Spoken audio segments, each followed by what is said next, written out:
and welcome to ANCDecides, the show that gives you up-to-the-minute commentary and analysis building up to the ANC's elective conference. I'm your host, Mfundo Mabalani. Now let's take a look at what's making headlines in the build-up to the ANC's conference. MKMVA President Kebby Mapatswe says Nkosazana Dlamini Zuma will emerge as ANC President in December. Mapatswe says a lot of work has gone into the NDZ campaign. Free State PEC charts the way forward on the court challenge to its legitimacy. PEC is said to meet again to discuss the plans for the Provincial Congress expected to be held in December.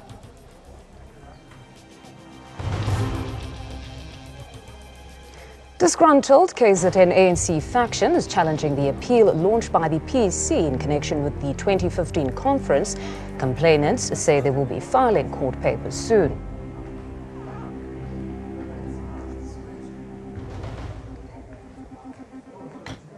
Nkosazana Dlamini Zuma backers say they're confident of a victory come December. Now, some are now questioning whether the ANC's conference is just a mere formality.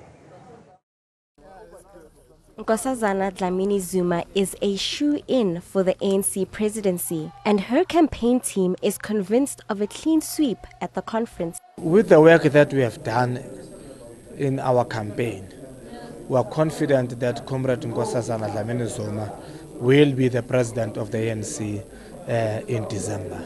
We have done and covered a lot of ground campaigning for Comrade Nkosazana Dlamini Zuma. Dlamini Zuma's main backers like MKMVA say they have everything lined up, including who her right-hand man and trusted lieutenants will be.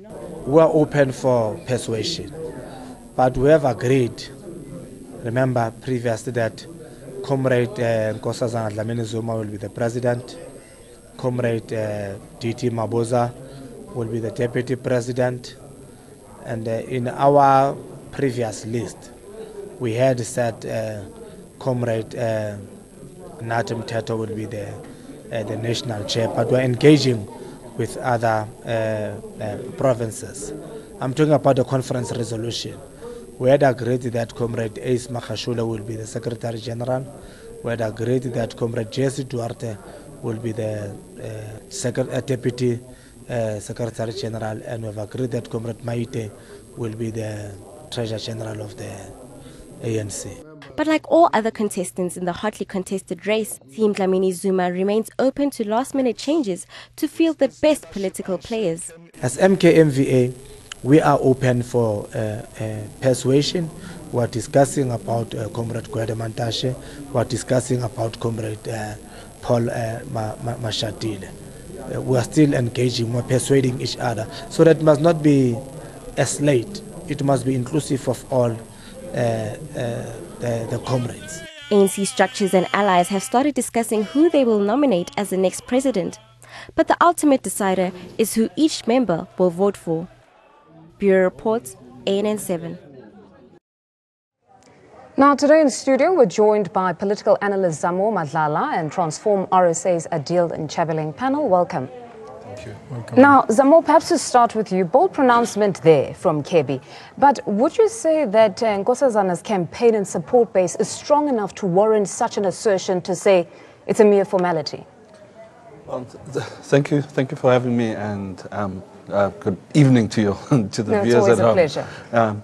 Well, in my opinion, no. I think it's basically counting the chickens before the eggs have hatched. Okay. Yes, there is a strong campaign, and there has been a strong campaign behind her, and it appears as though she's the only one who seems to be addressing the radical economic transformation as the policy of the ANC going forward. But I think it would be foolhardy to assume that the CR17 campaign is already defeated before the conference actually even comes. Mm-hmm. I mean, one is aware that for a change this year, nominations by branches, I think, will go directly to the House and won't be going through provinces as previously, where one could gauge basically which province could go. Mm-hmm. So I don't think personally that it's a given. All right. Adil, your take, is it a given? I think at this stage it's too early and premature to literally make a decision, and good evening to the viewers.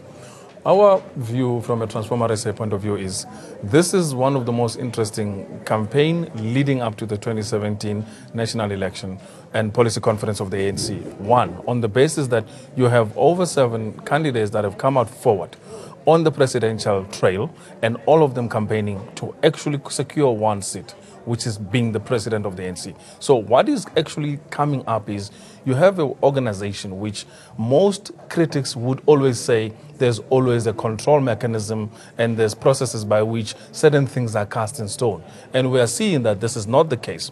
There's nothing cast in stone. Individuals are raised from the bottom of the ground based on their credentials and are actually nominated. The only thing that we haven't seen emerging is newcomers with a clean political slate which has not really been explored, where you would have younger candidates coming in and saying, we have the interest. We are still looking forward to seeing in terms of the deputy, the chairperson position, as well as the secretary general and the treasurer position, which is very critical within the whole mix. But in terms of being the situation as it is, will Nkosazana Dlamini-Zuma as really the candidate for the presidential position happen? The good doctor, by all means, shows that she stands a bigger chance. She's one of the biggest threats to all the other candidates coming in. But Adil, is this not perhaps reckless, though? Because some have actually condemned those that have been premature in their pronouncement. Sibenzi Zwane also pronounced that it's a done deal, and now KB. Wouldn't you say it's reckless that it could bring the legitimacy of the conference itself into question, that here branches are thinking we're going into a democratic process. It has not yet happened. But there are some leaders in the ANC that are saying it's a done deal. Where are we going? It's not a leaders. Remember, various structures within the movement in the ANC are all pronouncing a support position. Nobody actually has ever pronounced and saying this is a cast in stone, this is a deal done already behind the scene, that there is going to be one emerging winner, which is going to be ANCDecides, which is Dr. Nkosazana Dlamini-Zuma. No, all they're saying is support must be mounted, one, towards the support of ANCDecides campaign, so that she emerges a strong candidate and winner come 2017 December ANC national policy. So the views that actually shape a narrative that says that there's already a cast in stone slate that says ANCDecides is going to win is one of the most very concerning and misleading positions. The view by MKMVA says, please rally behind our candidate, which is ANCDecides.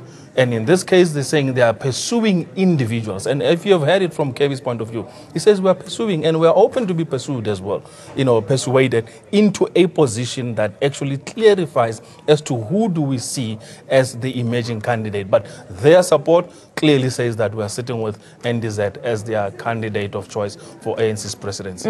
Now, Zamo, there's been a lot of analysis in the media space now. Everybody's become an analyst. Now, the next person to be an analyst is Bantu Olomisa. Actually read an article earlier today where he goes to say Zweli Mkhize is actually the Zuma man, but Dlamini-Zuma is the decoy.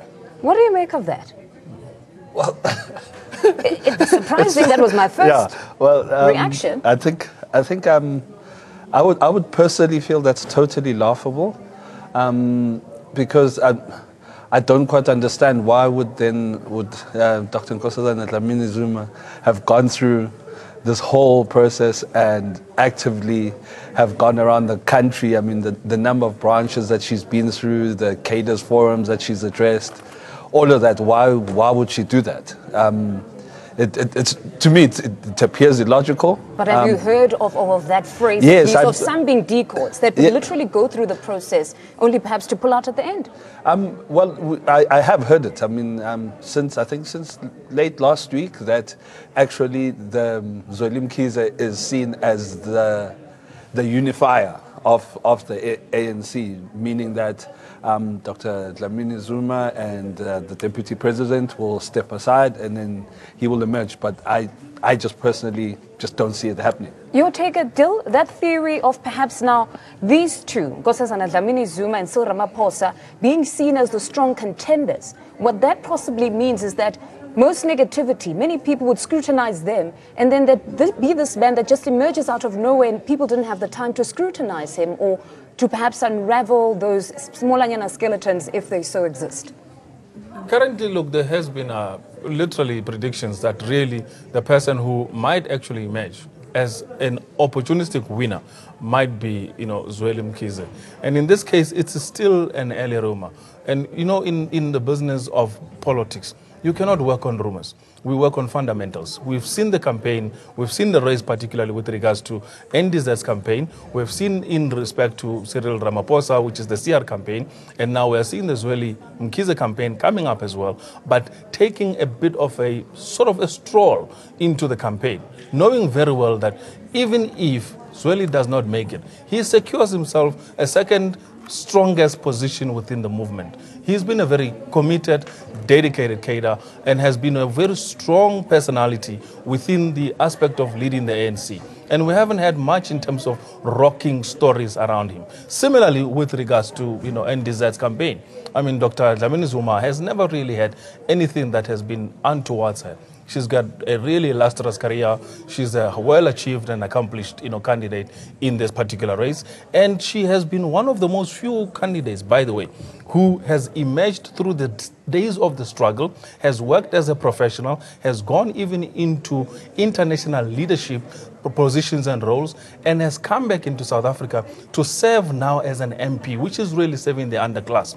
And there is no trace in her career where she's shown to be somebody who has amassed a lot of wealth personally for any other reason but just being a public servant and consistently creating that. So that kind of a trend within the ANC is very big. Remember, the majority of members in the ANC are poor people, are people on the grassroots, are people on the periphery, and they see and they really understand that through the ANC, there is a hopeful future for the downtrodden masses, which are currently undermined. And what Nkosazana Dlamini Zuma has done in this particular race has assured a lot of the underground, sort of the bottom masses to say, you have an opportunity because we are bringing in a policy of radical economic transformation, which two other candidates are not really clearly pronounced. Adil, all I can say is that it's now official. 24 hours is a long time in politics because the picture keeps changing. But let's move over to the Free State. Now, the ANC in Free State is unfazed by the court challenge to its PEC. Meanwhile, branches are gearing up to elect their preferred candidate at the December conference. Giovanni Machani filed this report for us. ANC's Aaron Mokhomotsi branch in the Garib region says everything is in place to hold a provincial conference. This is in response to a court order instructing the Free State PEC to schedule the conference after reaching an agreement with the structures. We are more than prepared to go to conference on any given day. We had a special PEC meeting, extended one, to outline the roadmap to the national conference, which includes that of the provincial conference. We actually, before even the court order, as the province, requested permission from the SG's office to continue with our provincial conference as we are ready. And I think through that particular court judgment as well, it just reaffirms our request as a province to go to the conference. So your official branch general meetings will unfold subsequent to today's special PEC meeting in Paris. The Aaron Mokhomotsi branch is also not holding back in raising Dr. Nkosazana Dlamini Zuma as its preferred candidate to take over from the President Jacob Zuma in December. ANCDecides is the best candidate of the Women's League. We as the Women's League, we want him because for all these years, we were always saying the men forward. So this time we are saying we want Nkosazana Zuma to lead this country anyway. We know as the Women's League that Nkosazana is capable of doing that. Dlamini Zuma's call for radical economic transformation also resonates with the youth in the region who think her stance on the economy is the answer to their problems. Unemployment is actually playing a big role in our branch, and that's basically what we are actually focusing at now, to get more employment for the youth and also to see that we are taking the ANC forward as we are the actual leaders of tomorrow. With 409 delegates coming from the Free State, branches say they are ready, and the Aaron Mokhomotsi branch says their presidential choice is Dr. Nkosazana Dlamini Zuma. Giovanni Machani for ANCDecides, Garib in the Free State. We now cross over to our reporter out in the Free State, Giovanni Machani. Giovanni, a warm welcome to you. It seems the PEC there in the Free State is not really faced by this challenge to the PEC's legitimacy. Definitely so. Good afternoon to you, Mfundo, and good afternoon to the viewers. We've seen that the third party has come to be involved within the ANC, that being the legal system, the courts, trying to resolve certain issues, spats that the ANC have said would have been better solved should it have been conversated internally and dealt with internally. But we do know the PEC of the Free State has been ready to hold their conference since April. It was then moved to August and then now set back, and a cadres assembly was what happened in August. We do know that on Monday a court order was arisen to have the provincial conference take place between the 1st and the 3rd of December. So we do know there was a PEC that took place yesterday in Parys. We're obviously welcoming back Dr. now Shule, just obviously saying the fundamentals of what needs to happen on the way forward, speaking about the 409 delegates that have been placed and that will come from the Free State heading into the December conference. We also do know, due to all this legal talk, there will be a PEC being held tomorrow. We do know that a mandate has come from Luthuli House for the Free State in terms of a criteria of how many delegates need to be spread out in all the branches going forward into the December conference. So a lot of bustle and hustle and bustle definitely taking place in the Free State politically, whether it be internally or, forces fighting. And they have introduced the third force, which is the court. But we've also heard from the Free State saying that they will acknowledge the date that has been given to them by the court order, being the December date, although they stated that they were ready to hold a conference in November. Now, we understand that the Garib district has now pronounced on their preferred candidate being Nkosazana Dlamini-Zuma. How much of an influence do they really have in the bigger scheme of things there in Free State? No, definitely. So we do know that before the leadership, being Dr. Ace Magashule in the top 6 here as a PEC, did state that they were behind Dr. Nkosazana Dlamini-Zuma, and knowing the kind of dynamics that are internally happening within the ANC, they have given the branch members their platform as well to make up their own decisions, knowing that at the end of the day, these are the members, the branch members are the ones to finally decide their preferred leadership of the ANC from December moving on for the next years. So definitely, a lot of introspection being done by the ANC, obviously with their causes, knowing coming out of the policy conference, who do they feel is best to implement these policies. No, thank you very much, Gio. We'll chat as days progress. That's our reporter, Giovanni Machani, who's out in the Free State. We now cross over to our reporter, Numusa Pungula, who's out in Port Shepstone in KZN. Nomusa, warm welcome to you. Can you take us through the dynamics right now in KZN? Because we do know that earlier today, the so-called rebels, or at least the disgruntled ANC members, let's refer to them in that way, the disgruntled grouping today announced that they would now be opposing that appeal by the KZN PEC. Is there anything more beyond that? Indeed, Nomfundo. Good evening to you and good evening to our viewers. First of all, let me just tell you a little bit about the place that I'm at today. I'm at Port Shepstone at the Lower South Coast region. Now, you will remember Port Shepstone in the ANC side. It is remembered by the Shobashobane massacre that took place or that happened in 1995, where we saw over 600 members of IFP attacking members of the ANC, where it left 19 members of the ANC dead, but also many others were left injured. But it is good news to report that the area has now stabilized peace, and community members have vowed to work with government to bring development in the area. But just to take you through also on your question, Fundo, yes, indeed, the KZN disgruntled ANC members, which are now have been described as rebels, are indeed challenging the appeal of the ANC current sitting sitting PEC.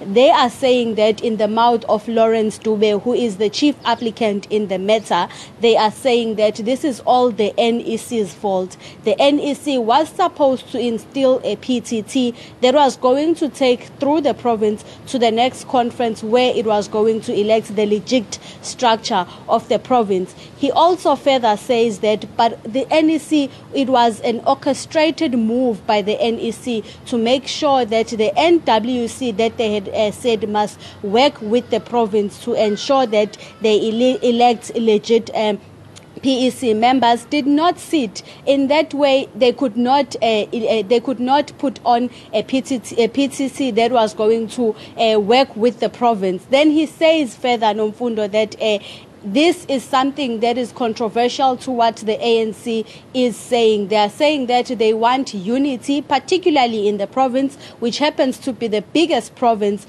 in the organization, with over 800 delegates going to the December elective conference. But this move of making sure that there are delays in the NWC meeting that was supposed to table a report afterwards that was going to install a PTT were orchestrated by the NEC, working with the sitting PEC to make sure that the sitting PEC carries on working in the province and give them that opportunity to appeal at the Pietermaritzburg High Court. Now they are saying that they are going to meet, because they had said this morning they are going to meet with their lawyers to file an affidavit or sign an affidavit to be taken to court to make sure that they appeal or they challenge the appeal of the sitting PEC. They are saying that at the end of the day, they are working with the branches as mandated by the sitting PEC that said they must go back and work with the branches and make sure that should it happen that they go to Congress again, they actually have numbers. Now Lawrence is saying indeed they are doing that. They are working with the branches and they are going to make sure that they take this matter forward. They are not going to take it lightly. And he's also saying that they won the court case, so the NEC and the sitting PEC should be respecting the court judgment and actually take measures that are going to bring unity in the province rather than dividing it any further. But we know Sihle Zikalala, the sitting chairperson, said that these matters should be dealt with inside the organization. Courts should not be included. And he also alluded to the fact that these are the same people that were part of the same Congress. He mentioned that that time he was the secretary and Senzo Mkhunu was the chairperson. No, Musa, so therefore they are the ones that are responsible. No, thank you very much, Nomusa. We'll certainly keep in touch as days progress. Panel, an interesting report there. Do you think we can put this squarely on the NEC's lap to say everything that has happened at this point, they must be blamed for it because they couldn't put the PTT? Well, in terms of them having put a task team together, at the end of the day, you would have had to consider the current sitting provincial executive committee. Those people would have had to be considered for that particular task team. And then I think they were caught between a rock. Why would they have to be considered? Would they not supposedly pick from a neutral grouping? Do they have to really consider some of them? Then the catch becomes, is there such a thing as neutrality? Where is the backing in KZN currently? I believe some weeks ago you had the regions and the leagues coming out in a press conference and saying that they stand behind the current PEC. So who exactly are you going to find to go and sit in the task team if not the current and sitting PEC? It's a fair enough question. Adil, what would you say to that? If they had to put together a PTT, you think they still wouldn't be neutral? Look, in this case, there's too many contestants. So the aspect of neutrality is going to, in any way, eventually become the norm. But what is really quite interesting is there has not been sort of the norm which was expected to happen, whereby provinces go to conference. Here you have in branches sent to conferences, which means that there is something that still needs to be done by the NEC. The blame cannot be put squarely on the NEC for not having been able to make sure that they organize provinces correctly. But there still is a need to make sure that there's a structured approach to somehow how some of the conferences and the emerging national policy conference of the ANC should actually outcome. There's already talks that it might not happen. We don't know for certain and for sure if it will happen, but the guarantee right now is every branch is now gearing up to make sure that they go to province and they have a nomination process by which has already been agreed that branches will send directly to the NEC. They would send nomination of their best candidates that they are putting forward. But then again, was this in the interest of unity to keep that PEC, or they should have disbanded it? Because nevertheless, we know that the PEC is not voting here. It's the branches. So correct. At this point, whether a PTT leads them to the conference or the PEC leads them, it's neither here nor there. So for the sake of unity, they couldn't have done that for this grouping at least. And particularly with the developments that happened in the last month, there was not really much that you could have done with respect to actually structuring a very solid PTT going forward, given the fact that, particularly in KZN, there's still a pending issue as to the finalization of the appeal of the High Court judgment. So that must be brought back into context and understood. But going forward, it will be a very interesting race. And as we said, that the contenders are quite fierce. There's a lot of money moving around the provinces that is influencing the decision-making processes. And the branches have now the final outcome say as to who will they put their casting vote on. And as you have seen already, MKMV has come out very closely, very openly to say that they are appealing to branches to nominate Nkosazana Dlamini-Zuma as the future president for the ANC. It's going to be a very interesting race. And from a Transform RSA point of view, we support anyone who speaks the language that says radical economic transformation. So if you want to know our position, we are very clear from Transform RSA point of view that Nkosazana Dlamini-Zuma is our preferred candidate of choice from a point of just being a civil society organization, because she is articulating an economic trajectory that we are in support of, and we are very clear and quite happy that she's speaking to the needs of our people. Well, that's RSA, rather Transform RSA, saying they believe that she resonates with them. Now let's go to our poll question. The question today is, do you support a combined ANC slate and 2 deputy presidents? Please tweet us your answer at ANN7TV or go to our website. It's www.ann7.com, and catch the repeat of the program at 7:30 p.m. tonight and 8:30 a.m. the following day. And that's where we leave it until next time.